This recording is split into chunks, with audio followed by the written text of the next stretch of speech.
ଗୋଟେ ନାମଟା ଟିକେ କୁହନ୍ତୁ। କଣ ଘଟଣା ହେଇଛି ଆପଣଙ୍କ ଗାଁରେ? ଘଟଣା ଗାଁ କିସ ମୁଁ ଏଠିକି ଆସିନି ବାଲି ଏ ଯେ ଆମର ପୁଲିସ ବାଲା ଆସିଥିଲା। ମୁଁ ଆସିନି ଏଠି ବସିଥିନି ପୁଲିସ ବାଲା ଆସିଥିଲେ ଯେ ମୁଁ ସେଇଟା ଦେଖୁଥିଲି। ତାପରେ ସେ ବାଡ଼ୁ ଗାଡ଼ି ଗୋଟେ ଆସିଲା ଆସିକି ଏଠି ଯେ ଆମର ବସିଥିଲେ ସେ ମାନେ ଚପେଇବା ବେଳେ ସେଇର ହୁରିପାଟି ହେଇକି ପେଲାପୁଲି ହେଇକି ତାକୁ ମାରପିଟ ହେଇଗଲା। ଆଉ କୋଉମାନେ ମାରିଲେ? ମାରିଲେ ମହେନ୍ଦ୍ର ଦାସ ଆଉ ସିପୁନ ଆଉ ସଞ୍ଜୟ ଦାସ ଆଉ ଚାହୁଁଛନ୍ତି ତାଙ୍କ ସ୍ତ୍ରୀ ଲୋକମାନେ ଆପଣ ଚାହୁଁଛନ୍ତି କଣ?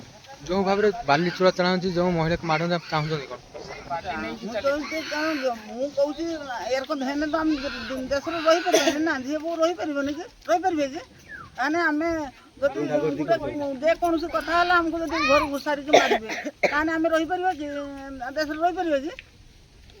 ଆଜି ମୋର ତାର ହେଇଛି କାଲି ମୋର ହବ ପରଦିନ ତାର ହବ ତାହେଲେ ଏରକ ହେନେ ତ ସମସ୍ତେ ମରିବା ରହିବେନି କି ଦେଶରେ? ପୁଲିସ ଆସିଥିଲେ ଯେ ମୁଁ ଜାଣିନି ମୁଁ ଯାଇକି ଆମର